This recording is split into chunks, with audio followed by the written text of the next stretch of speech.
Last time on Reconnect America.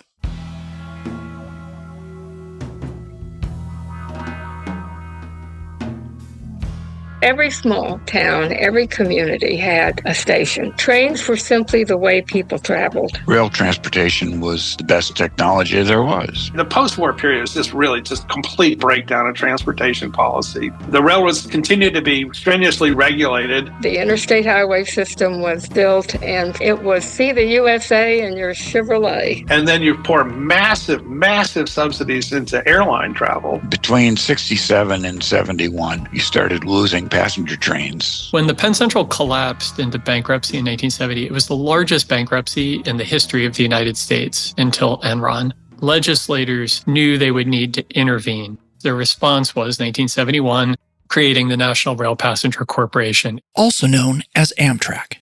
With the creation of Amtrak in 1970 and the beginning of its operations in 1971, U.S. rail transport was transformed from a system where private railroads provided passenger and freight service to a segregated system where the for-profit railroad companies ran the freight system, owning and maintaining most of the tracks as well, and the public took over the vast majority of passenger service.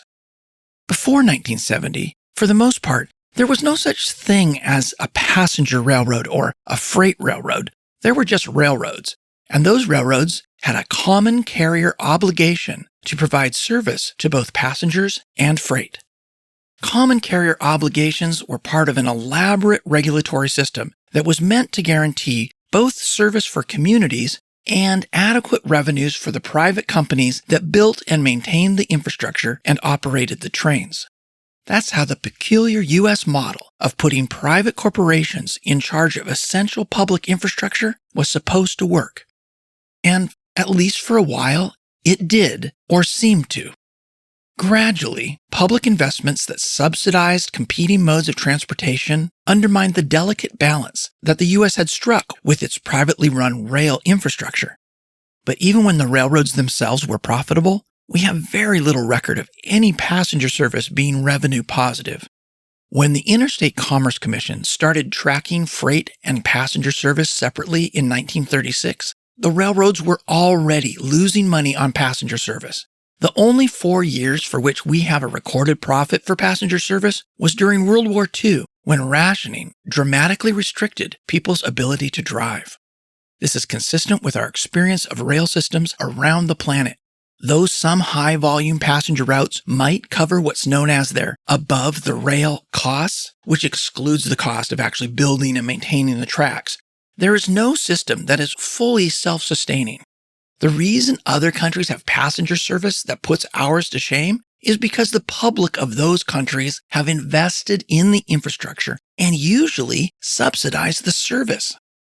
So, when the idea of privatizing Amtrak is raised, what is actually being proposed is re-privatizing U.S. passenger rail service, a service that has not been profitable for 100 years, if ever.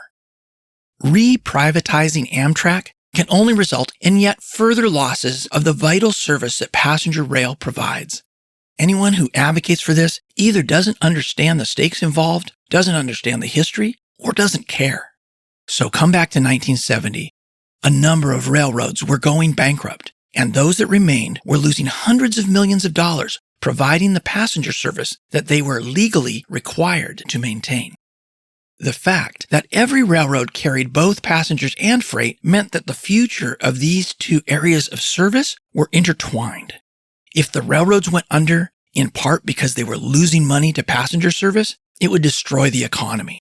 So addressing the passenger side of service was an obvious place to start, and that's why the federal government agreed to intervene.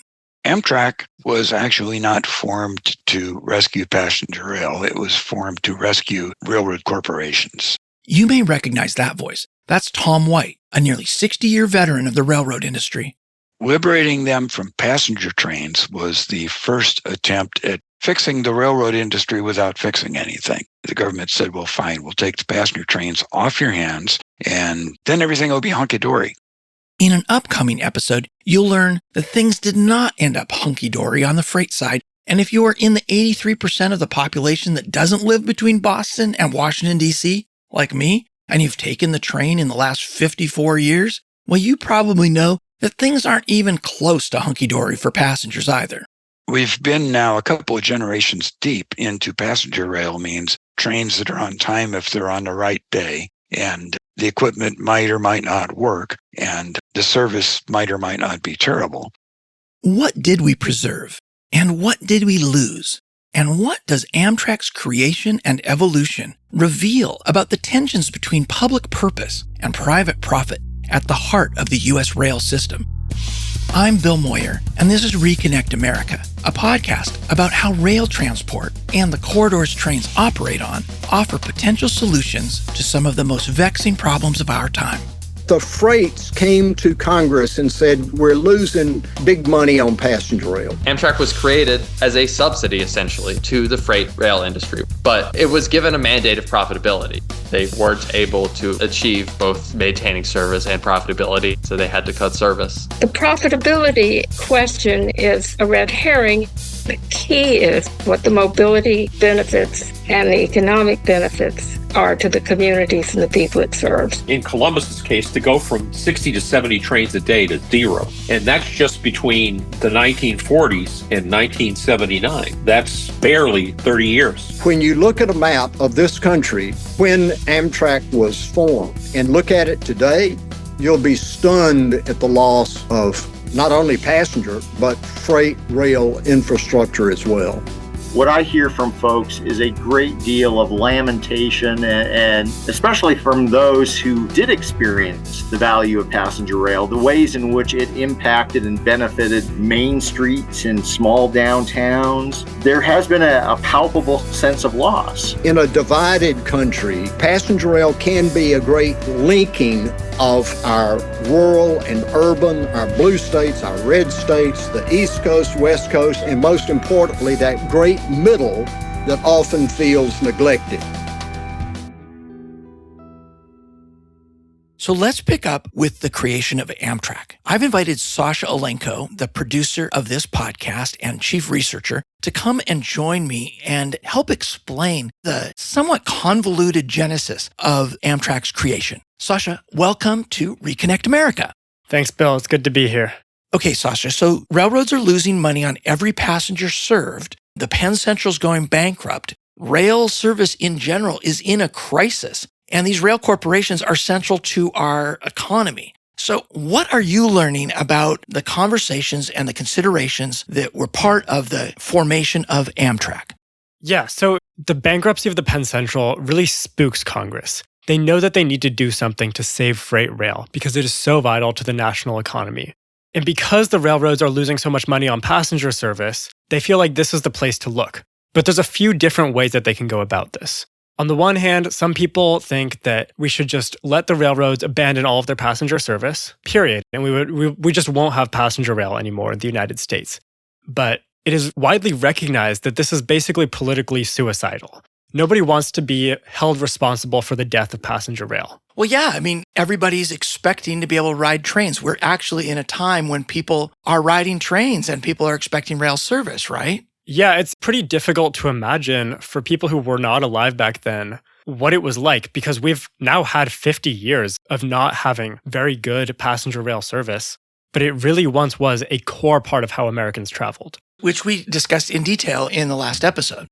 So the other extreme to abandoning passenger rail service altogether was to offer unlimited subsidies to the railroad corporations to allow them to continue providing passenger rail service.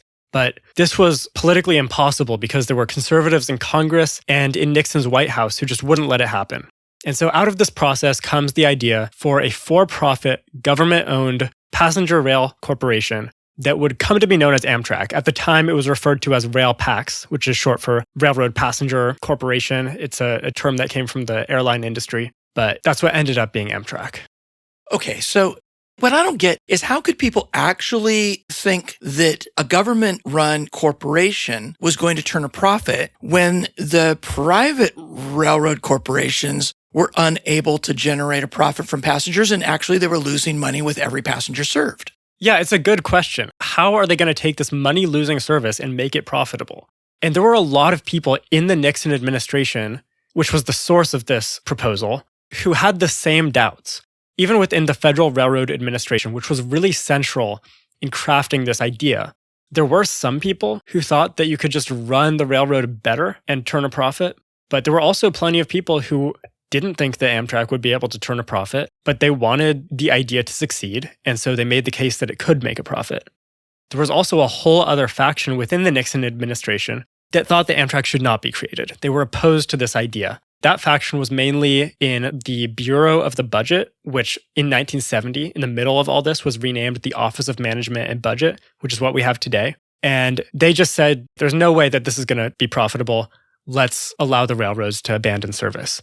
Somewhere in the middle of all this, Daniel Patrick Moynihan, a senior advisor to Nixon, seemed to see the whole situation very clearly. He wrote this really interesting memo to Nixon. It's a short memo posing two questions. First of all, exactly the question you just asked. How is this railroad going to turn a profit on the service that has been unprofitable for years? And second of all, if the way that you want to achieve that is by cutting service across the country and leaving only the most profitable routes, then what are the political consequences of that? And he says basically the Department of Transportation, which the FRA is a part of the Department of Transportation, should be upfront about how people are going to react to losing this vital mode of transportation that they have relied on for their entire lives. Really, for generations. So Daniel Patrick Moynihan has a clear understanding of the choices ahead. The folks at the Federal Railroad Administration and the DOT, which had just been formed a few years before, they're divided. Some think it can work, some think it has to work, or at least the bill has to pass because they need to save the railroad corporations. So what does Nixon do with this information? So Congress passes the Rail Passenger Service Act of 1970, and Nixon then has 10 days to sign it, excluding Sundays. And he takes almost the entirety of that time deciding because he doesn't know what to do. Nixon does not want to be held responsible for the death of passenger rail. He doesn't want to look like he's not doing anything, especially because there are midterm elections coming up in just a few days. On the other hand, he does have people saying, we still don't think this can be profitable. Don't take the bait. In the end, he signs it, the bill becomes law, and now we have Amtrak. Sasha, I just really appreciate you coming in and helping to explain this. And really, I'm so grateful for all the incredible research you're continuing to do on this project. Thank you. Thanks, Bill. And thanks for having me on.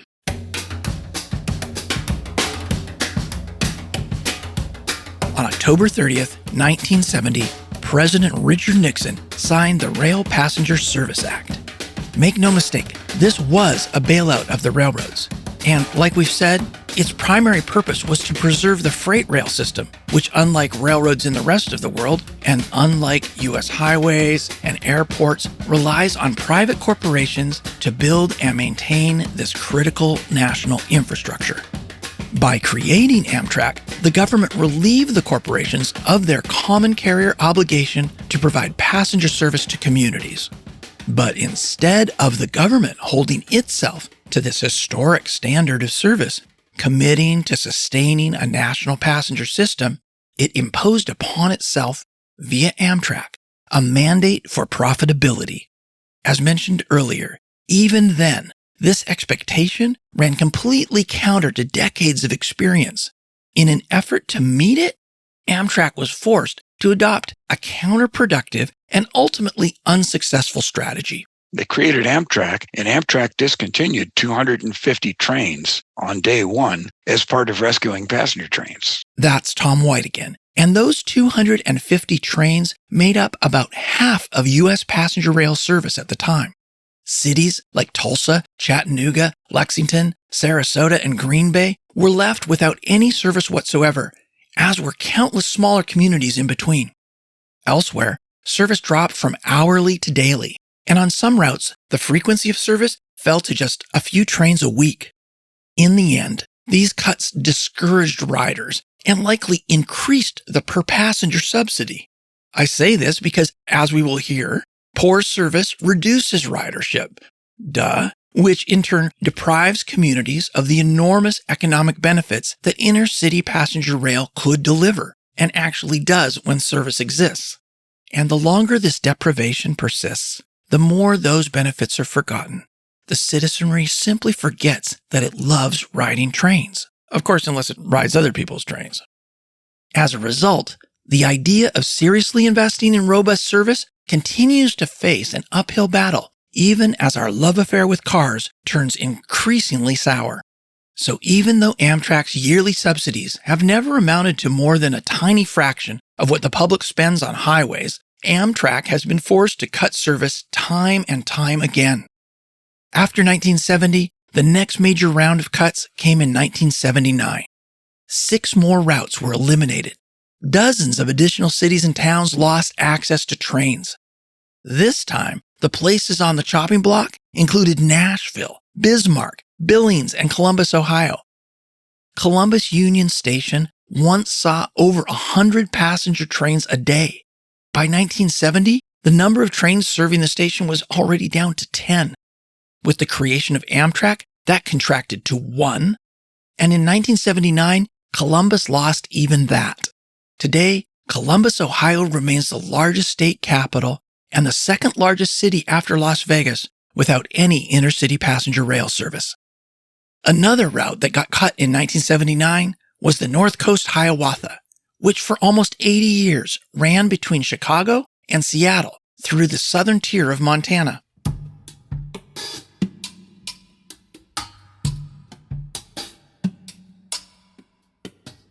The loss of that line in 1979 was the result of really an unpalatable choice that was presented to us. If we here in the state of Montana and beyond were to want one passenger rail line and only have one, where's it going to be here in Montana? Is it going to be the Empire Builder where it is today, or would it be the North Coast Hiawatha, which passed through the southern tier of the state? This is Dave Strohmeyer, chair of the Missoula County Board of Commissioners. He's also the founder and chair of the Big Sky Passenger Rail Authority, a multi-state effort to restore passenger rail service along the former route of the North Coast Hiawatha. If we roll back the clock to 1979, what was ultimately decided, for better or for worse, was that the northern portion of Montana had fewer airport options. It had no interstate highway, both of which existed in the southern part of the state. Never mind the fact that the vast majority of Montana's population is in the southern part of the state, not the northern tier of the state. Because of those factors, the former factors as far as lack of airports, lack of interstate highway connectivity, the decision was made that the North Coast Hiawatha would be discontinued. The Empire Builder would remain. I think the argument could be made then as now that we can do more than one thing at the same time. We have more than one airport in the state of Montana. We have more than one interstate. Why is it that we have to be faced with this really untenable option of if you're only to have one, where is it going to be? As an elected leader, Dave has witnessed firsthand the impacts that this zero-sum thinking has had on those who have been left behind. As I've heard from folks in the Dakotas, here in Montana, state of Washington, Wisconsin, Minnesota, you name it, but more concentrated in the areas that have completely lacked passenger rail service in the past several decades. What I hear from folks is a great deal of lamentation, and especially from those who at one point in time did experience the value of passenger rail, the ways in which it impacted and benefited main streets in small downtowns. There has been a palpable sense of loss. And this, I think, certainly feeds the political turmoil in our country when folks feel disenfranchised, when they feel cut off from others. There can be a whole lot of blaming. There can be a whole lot of leveling of grievances against others who, whether it's real or not, might be perceived as the reason for that sense of loss or that sense of disenfranchisement. Here, Dave articulates what has become a central theme of this Reconnect America podcast, the need to address the legitimate grievance of people who have been left behind. As much as this is a question of mobility and access, it is also an issue of the economic and cultural vitality that comes with passenger rail service. Passenger trains are just economic engines for the communities they serve. That's Meredith Richards, chair of the board for the Rail Passengers Association. You may consider the initial investment in a route to be large. Maybe it's millions of dollars. But when you start looking into it and doing rigorous economic modeling to understand the benefits that train has for the communities it serves, you'll find that it's 5, 6, 7, 10 times what the initial investment is. So investment in rail delivers economic benefits. And improved service means that more people choose to use the train. People say, well, not many people ride the train. It's not because of lack of demand. It is because of lack of the service. Limited service means limited usage. Add frequencies, add routes, get more people riding the train. Even on the original frequencies that you had, even though you might add a second frequency, your ridership increases by a factor of 3, not a factor of 2, and it just balloons that way. The reason is because people begin to understand that service is available, and they'll see that there's more than one schedule, it's more accessible, they begin riding the train, and boy, once people start riding trains as an alternative to driving, they don't want to get back in the car again, and I hear that all the time.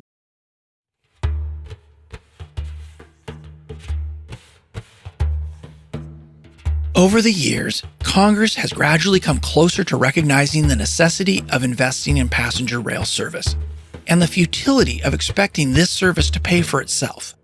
Amtrak's mandate has been amended several times to the point where the railroad is now instructed to simply maximize the benefits of its subsidy. No mention of profit whatsoever.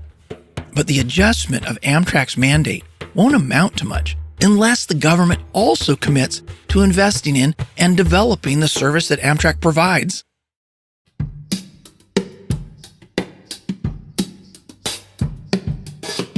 As we are discovering and quantifying the benefits that passenger rail brings to society, it raises for me questions about what was lost in 1970, what was preserved, and whether we actually missed or delayed a more fundamental reckoning with the role of rail in our society, its public as well as its private purpose.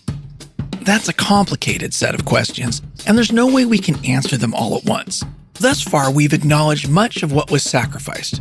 So let's appreciate and zoom into what was retained. What was retained was the guarantee that the public, via Amtrak, would have access to the tracks and the capacity to expand the frequency and speed of future service.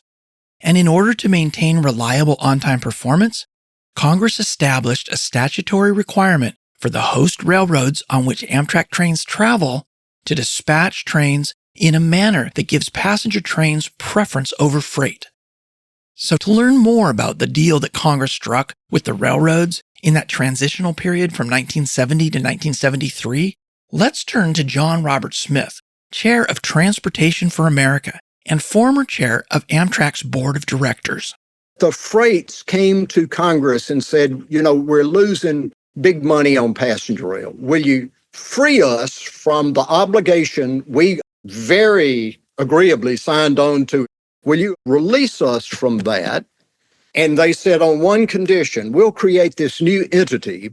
Yes, we'll do that, but you have to commit to give priority to passenger trains on your right-of-way, and those passenger trains have access to your right-of-way, your stations, your platforms, your yards, whatever, in order to operate. And clearly, they established that moving human beings is a priority over moving freight. You have to give those passengers preference by law, federal law. It's not a wish, it's not an aspiration. It is the law. Sadly, those guarantees have neither been followed by the railroads nor enforced by government regulators. The railroads very actively discriminate against Amtrak. They put their own trains in front of Amtrak's trains. Amtrak is completely at the mercy of monopoly railroads to run their trains outside of this narrow corridor between Washington and Boston and a few other places. This is Philip Longman, senior editor at Washington Monthly. Anybody who's traveled long distance on Amtrak had the experience of the train crew coming through and said, we're stopped here in the middle of nowhere because the dispatcher on the railroad that we're running on has placed 3 freight trains in front of us, and we have to sit here and wait until those priority freights go by us. And that's why the experience of riding long-distance Amtrak is just highly impractical much of the time because of the irregularity of the schedule. Just can't use it for business travel, for example, because you don't know if you're going to be 2 or 3 hours late. I still love to take Amtrak over the Rocky Mountains and look at the scenery, but I can't use it for business travel because it's not reliable. For reference, Amtrak defines a train as on time when it arrives at a stop within 15 minutes of its scheduled slot. And in the 12-month period ending on March 31st, 2025, Amtrak's long-distance trains, those traveling over 750 miles, most of which operating on private host railroads, arrived on time for only 54% of the riders. Out of 16 long-distance routes, not a single one met Amtrak's 80% on-time performance standard, which, according to the Supreme Court, is legally enforceable. Only 2 of these routes topped 70% on-time performance. A few of them fell below 35%. The average delay per rider on long-distance trains was 94 minutes. And on one route, the Southwest Chief, the average delay was 2 hours and 10 minutes. In fairness, Amtrak only attributes 2/3 of its delay minutes to the freight railroads. But this remains a profound violation of their statutory obligation to give preference to passenger trains. Amtrak's standard of 80% on-time performance is designed to accommodate the complexity of running a railroad, and it takes into account the occasional need for delays to passenger trains. But delays are not the only problem that private freight railroad corporations create for passenger service. Despite bragging about being so self-sufficient, they also use access to their tracks as a bargaining chip to squeeze more money from the public, even though it was part of the deal and we were guaranteed to get access to their tracks. They charge outrageous amounts of money for any kind of increase in service. If you have to add a new siding or something because you're going to add a new train once a day, the price of it that the railroads want is insane. A great example that I've written about is in the Gulf Coast of Mississippi. For years, Amtrak ran a train that went from New Orleans east along the Mississippi coast and through the panhandle of Florida over to Jacksonville. They ran that train forever. Before they ran it, private railroads, during World War II, they were running something like 22 long-distance passenger trains on that route every single day. Now, Amtrak proposed that they would like to restore service on that line just as far as Mobile, 2 trains a day. People in the area desperately wanted this service. They'd had it, they'd lost it after Katrina, the hurricane. And it took about 5 years now of legal battling by Amtrak to win the right to run 2 trains a day on this line that during World War II hosted 17, 18 trains, plus all the wartime freight traffic, and having no GPS or any other modern navigation and traffic control technology that we have today. How much money did the freight railroads demand in exchange for Amtrak running those 2 passenger trains along the route? For that, let's go back to John Robert Smith, who spent 16 years as mayor of his hometown of Meridian, Mississippi, and played a key role in securing the return of service along the Gulf Coast. When the freights first looked at going from New Orleans to Mobile and perhaps on over to Jacksonville, they said, oh, well, it's going to take $2.4 billion, that's with a B, $billion. How many trains a day were they talking about? 2. And to put it in perspective, we said, but we went to Mars for $2.3 billion. You know, I'm just trying to get to Mobile.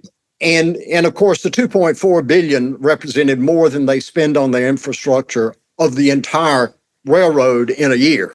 The modeling that the freights did was not open. The freights will not share information with FRA. They'll say, that's proprietary.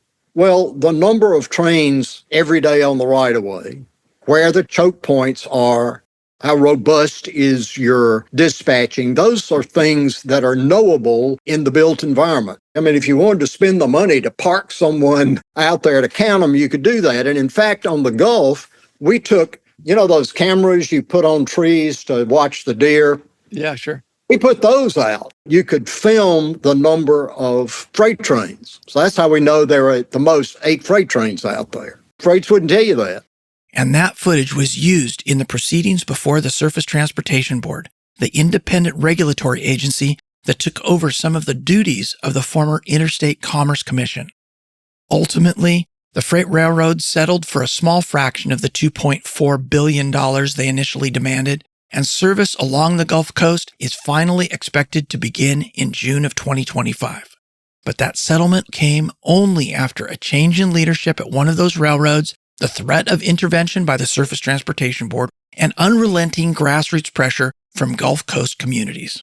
The Gulf Coast saga and the pattern of freight railroads refusing to accommodate Amtrak trains, despite having a statutory obligation to do so, constitutes just one aspect of a broader problem that we will be exploring in the next and future episodes.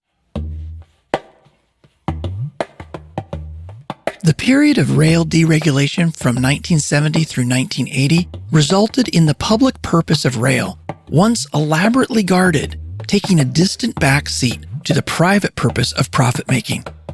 This has resulted in Wall Street predators or activist investors increasingly intervening to shape how the railroad industry is operated and how this critical infrastructure is utilized.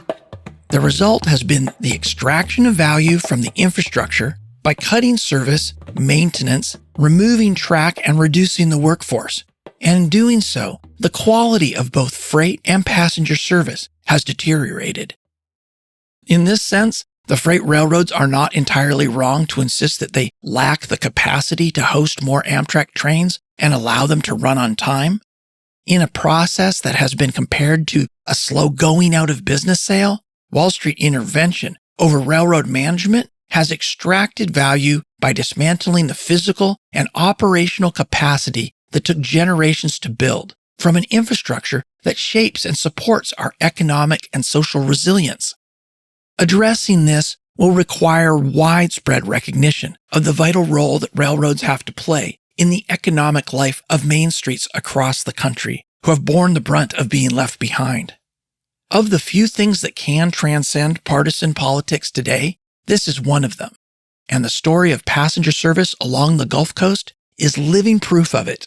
This is in 3 states that are very Republican states. The officials were sold, Mississippi governor was sold on it based on the return on investment. I was a Republican mayor for all of those years, and I figured the citizens were my stockholders, and the council was my board of directors. But I owed both of them a return on investment for their money that we spent. It wasn't the city's money, it was the taxpayers' money, whether they gave it willingly or not. And so especially they owed a return on investment. And the entity that helped us develop the model was the Trent Lott Institute of Economic Development. That is not a liberal think tank. And they came back with an assessment that to the state of Mississippi, with a 5% increase in tourism, which this will clearly bring, it was $240 million a year to the state and $70 million a year to just one of the counties. And you're looking at a one-time investment of between 14 and 20 million, and you get a 240 million return each year, thereabouts, if you really manage it right. Who won't take that kind of return on investment? Yet we make that argument when we build an interchange on the highway. Oh, look, economic development that's going to come with that interchange. A train stopping at a station in your downtown is an interchange. And in your more rural areas, that train can be your way to education, your way to healthcare, your way to your families. And to merely say, people in rural America don't need a train, they've got a car.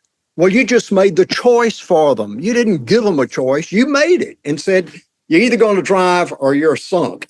When you look at a map of this country with the freight rail that connected all parts of this country, urban and rural alike, when Amtrak was formed, and look at it today, you'll be stunned at the loss of not only passenger, but freight rail infrastructure as well. So this can be an issue that brings us together as a people. In spite of what else we may disagree about, passenger rail can be a way that connects small economies, large economies. You talk about rural America. Rural America is centered around small little urban centers. Meridian's a small urban center. Whitefish, Montana's a small urban center. But they're still a little urban place. And because you've got to have a place to get to for your health care and for the community college and, your job. That's what rural places are asking for. Give me choices. Don't make my choice. Well, it does feel like for most towns west of the Mississippi, it was the railroads that were their genesis and it was their lifeline.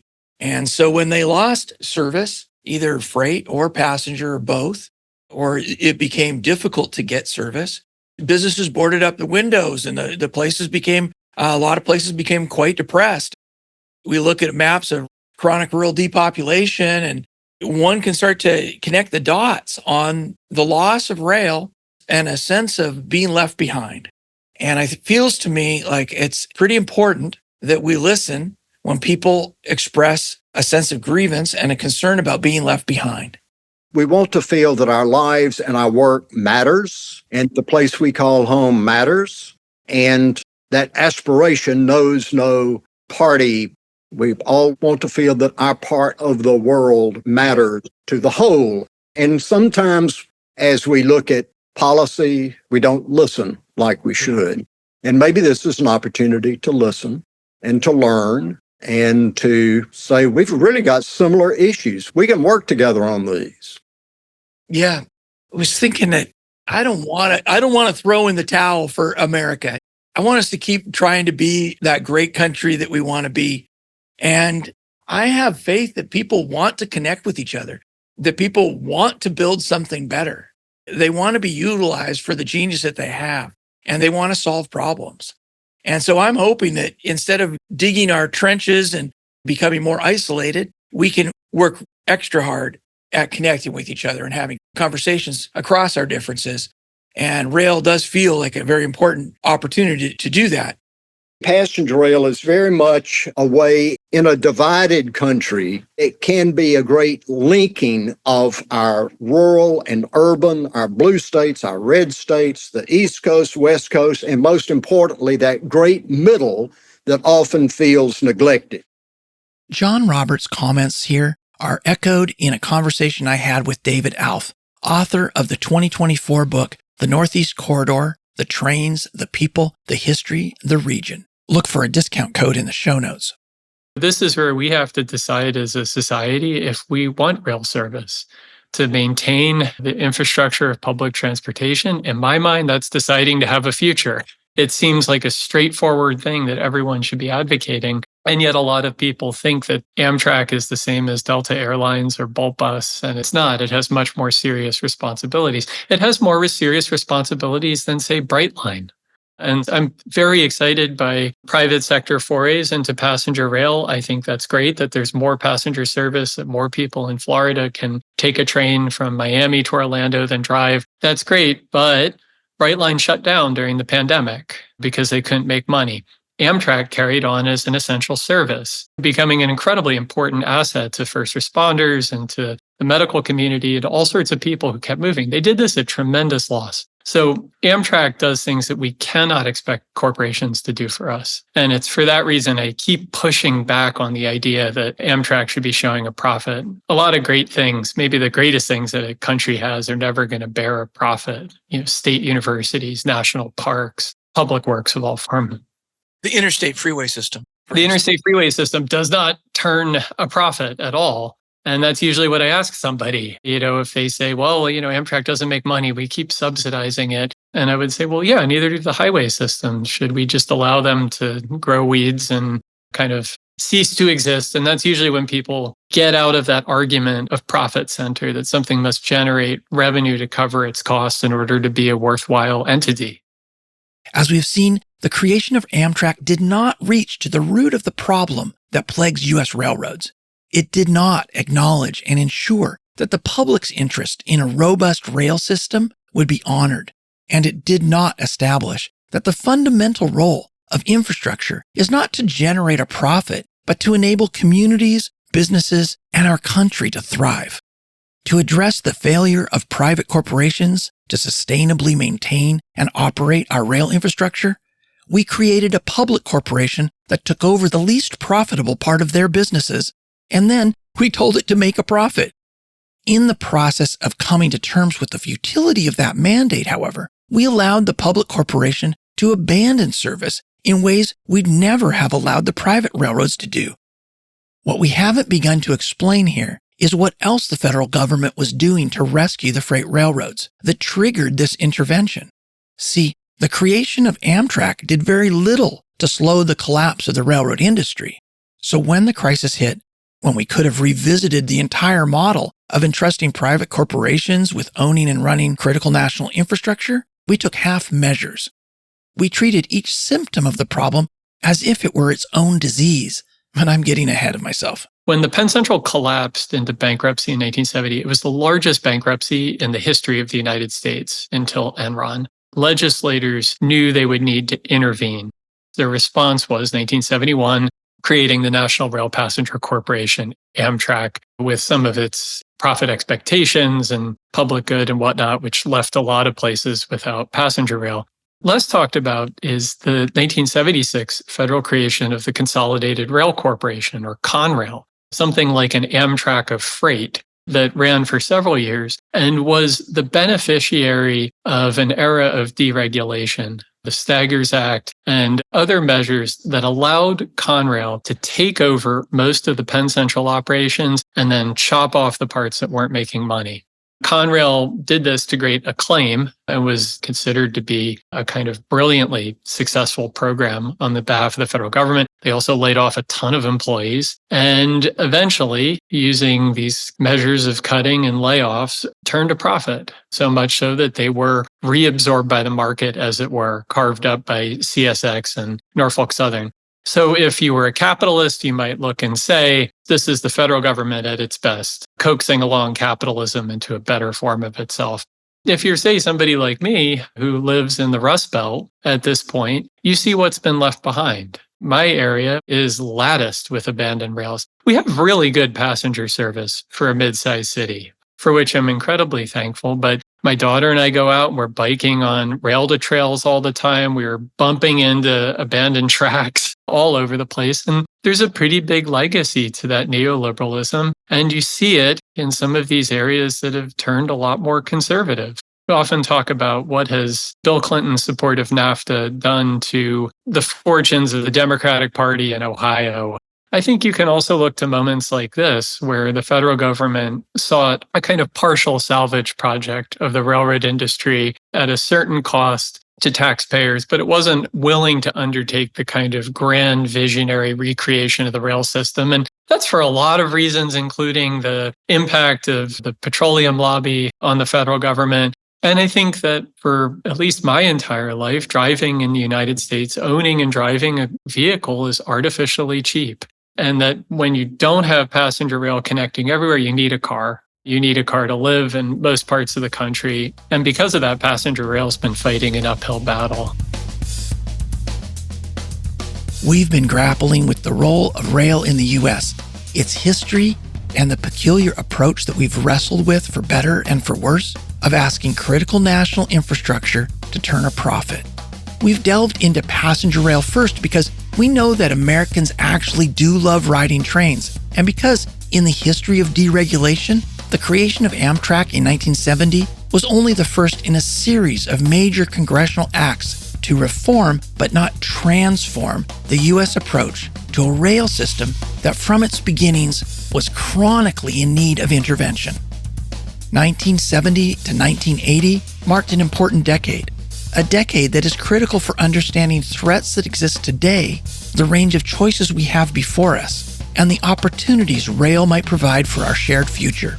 This is the regulatory regime under which America became great as an industrial power. deregulation rescued the railroad corporations and destroyed rail transportation. They're making plenty of money for their stockholders by moving less freight, dogging Amtrak trains, really crappy service, cuts to maintenance, cuts to inspection, butchering the workforce. They've decided to focus on serving super high volume customers in certain cities. The fact that they pass through 400 small towns between Chicago and Seattle has become irrelevant to them. Almost every major shipping group that ships by rail has complained vociferously about the poor service that they are getting. Both sides do share a vision of wanting a reindustrialization, and you can't get reindustrialization without fixing the railroad problem.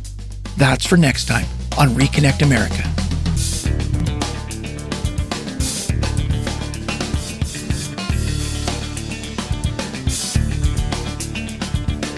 Reconnect America is a podcast by Solutionary Rail.